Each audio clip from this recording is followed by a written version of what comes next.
The morning sun filters through the windows of Cleveland Clinic, casting long shadows across sterile corridors. In Operating Room 7, a man scrubs his hands with the methodical precision of someone who has performed this ritual 10,000 times before. The water is exactly 104 degrees Fahrenheit. He counts each stroke of the brush, the ordinary ritual of a man whose work is anything but ordinary. His name is Thomas Jeffrey Hanks.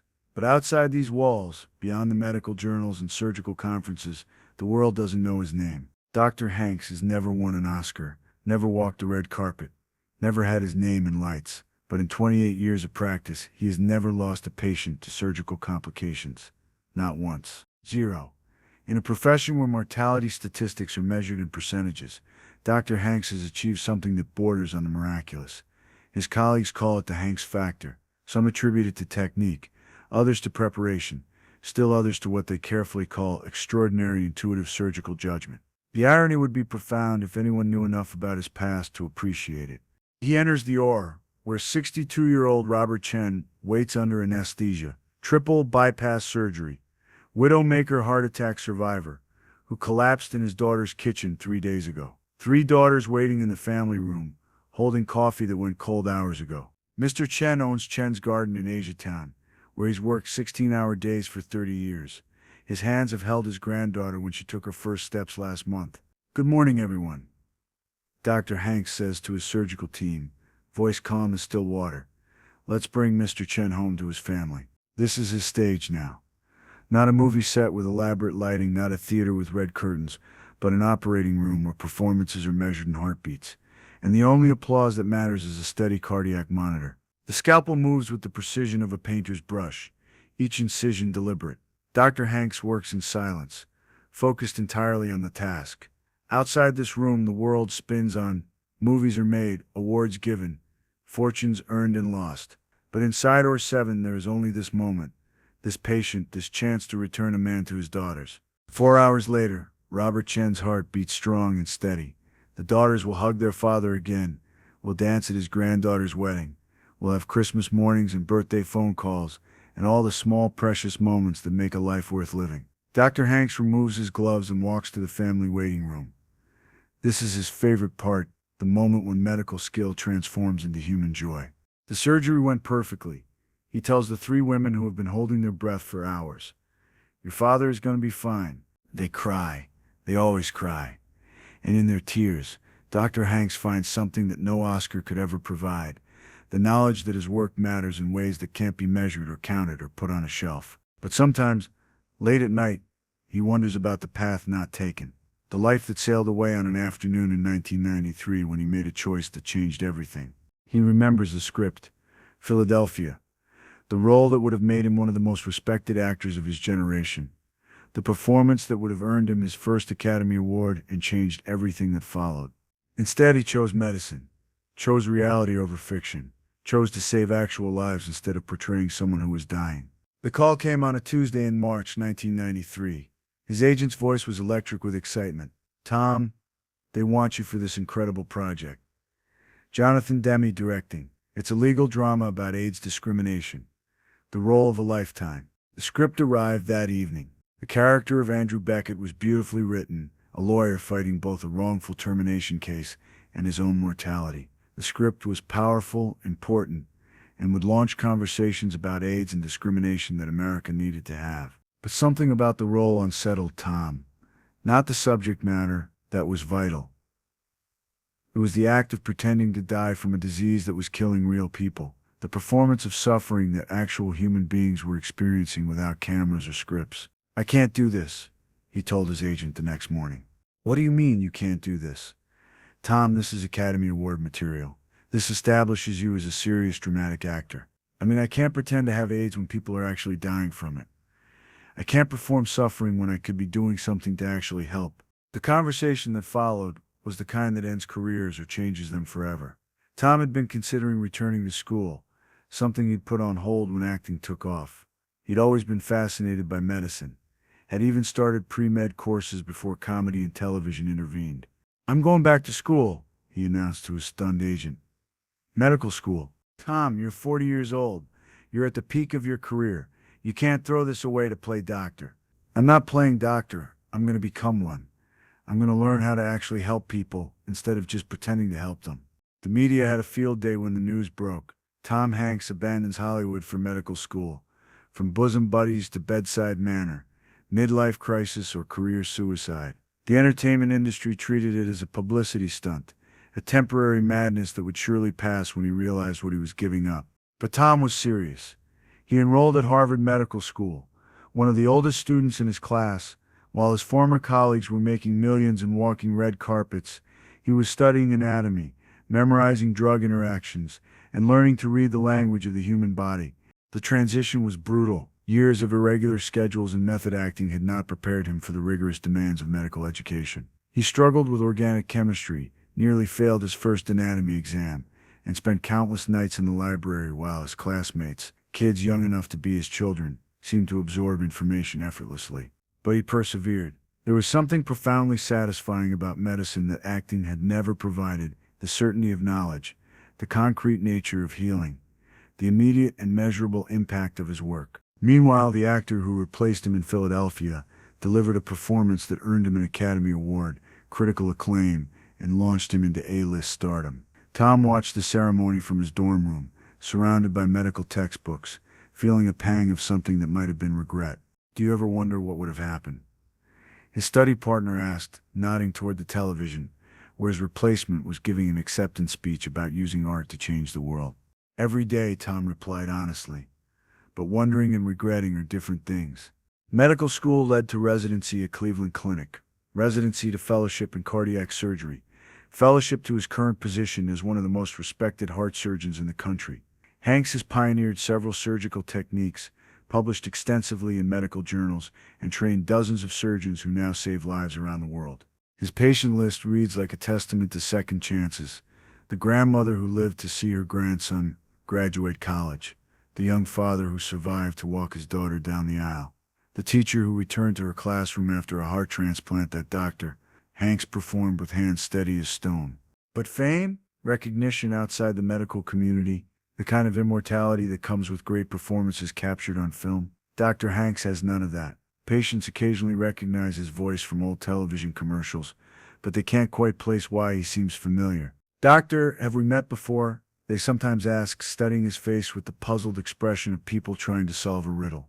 "Only in your dreams," he usually replies, a small smile playing at the corners of his mouth. The truth is more complicated. Tom Hanks, the actor, might have been in their living rooms for decades, through movies and television, might have been part of their family traditions and cultural memories. But Dr. Hanks exists only in operating rooms and examination offices, in the sterile world of hospitals where life and death decisions are made without an audience. He lives in a modest house in Cleveland Heights, drives a Toyota that's older than some of his surgical residents, and spends his weekends reading medical journals and hiking in the Cuyahoga Valley.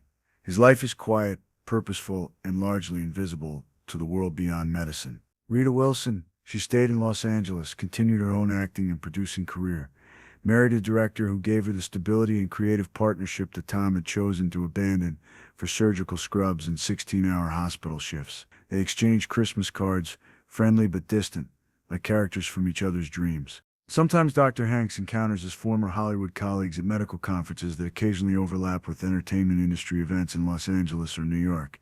He sees them from across hotel lobbies, faces he recognizes from magazines and movie screens, people who once knew him as Tom but now wouldn't recognize Dr. Hanks in his conservative suits and sensible shoes. The actor who replaced him in Philadelphia has become one of the most respected performers of his generation.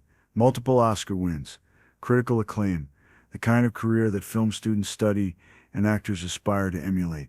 He uses his platform to raise awareness about AIDS research, has raised millions for various causes, and is considered both a great actor and a great humanitarian. "He's doing the work I thought I needed to do myself," Dr. Hanks reflects during his lunch break, reading an article about his replacement's latest charity gala. Maybe there's more than one way to make a difference. But there are moments, usually late at night, after a particularly difficult surgery, when Dr. Hanks wonders about legacy. The actor's films will be watched for generations. His performances will be studied, quoted, remembered long after he's gone. His name is already carved in the pantheon of great American actors. Dr. Hanks's legacy is different. It exists in the beating hearts of thousands of patients, in the medical techniques that bear his name in surgical textbooks, in the surgeons he's trained who now save lives in hospitals around the world. It's a legacy written in living tissue rather than on film, measured in years added to lives rather than box office receipts. Today, after Mr. Chen's successful surgery, Dr. Hanks receives a call that changes everything. The Nobel Committee for Physiology or Medicine. His research on cardiac regeneration, his pioneering work on heart tissue engineering, his development of surgical techniques that have saved tens of thousands of lives worldwide, has been recognized with the highest honor in medical science. The Nobel Prize in Medicine, for actual measurable contributions to human knowledge and healing. He sits in his office, phone still in his hand, trying to process the magnitude of what he's just been told. The voice on the other end was calm, professional, Swedish accented, explaining that his work on stem cell therapy for cardiac repair has fundamentally changed the landscape of cardiovascular medicine and given hope to millions of patients worldwide. Outside his window, Cleveland goes about its business, unaware that one of its citizens has just achieved something that will echo through medical history. Traffic moves along Euclid Avenue. Students walk across the Case Western campus. Normal people living normal lives in a city that rarely makes international headlines. Dr. Hanks thinks about the irony. He rejected a role that would have made him famous for pretending to die and instead became famous in medical circles for helping people live. The Philadelphia actor won an Oscar for a performance that lasted 2 hours on screen. Dr. Hanks will win a Nobel Prize for work that extends lives by decades. That evening, Dr. Hanks drives through the quiet streets of his adopted city, thinking about roads taken and roads abandoned.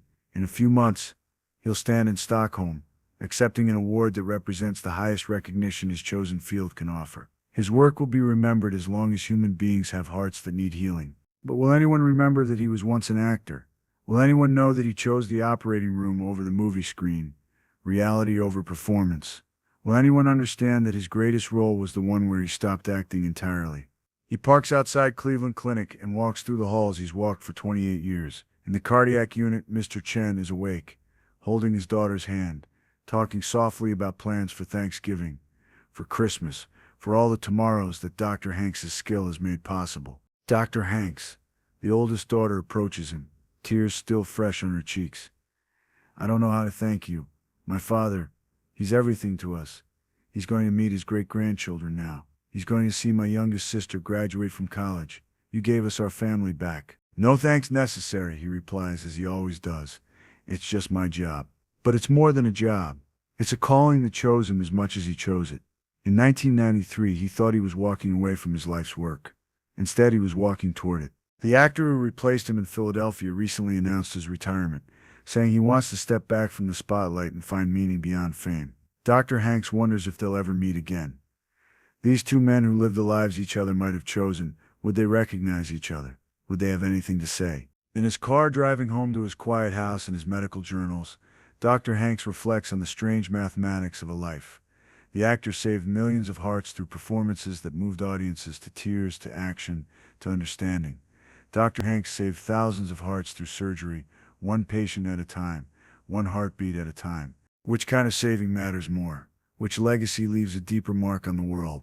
Perhaps that's the wrong question. Perhaps the only question that matters is whether a man can look in the mirror and know that he used his time on earth in service of something larger than himself. Dr. Thomas Jeffrey Hanks, Nobel Prize winner, cardiac surgery pioneer, and guardian of 10,000 beating hearts, smiles as he pulls into his driveway. Tomorrow there will be another surgery, another chance to return someone to their family, another opportunity to choose life over performance. The porch light is on, warm and welcoming, illuminating a simple suburban home that houses one of the world's most gifted healers. Inside, medical journals wait on his kitchen table next to a cup of tea that will grow cold while he reads about the latest advances in cardiac medicine, research that will help him save even more lives tomorrow.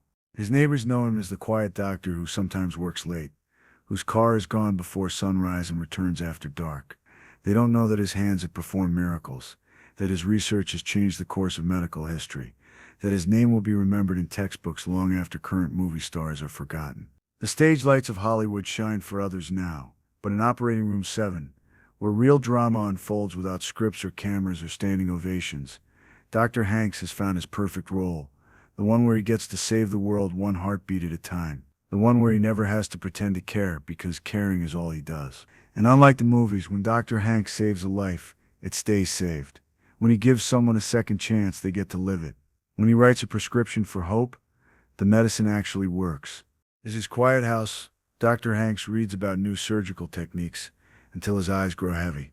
Outside, Cleveland sleeps, unaware that one of the world's great healers is planning tomorrow's miracles. Inside, a man who chose substance over stardom prepares for another day of doing what he was truly meant to do. The actor who took his place in Philadelphia performed one man's death beautifully. Dr. Hanks has spent 30 years preventing thousands of real deaths quietly, without applause, with only the satisfaction of work that matters more than fame. It's a good trade. It's a life well chosen. It's the story of the man who walked away from pretending to save the world and ended up actually doing it.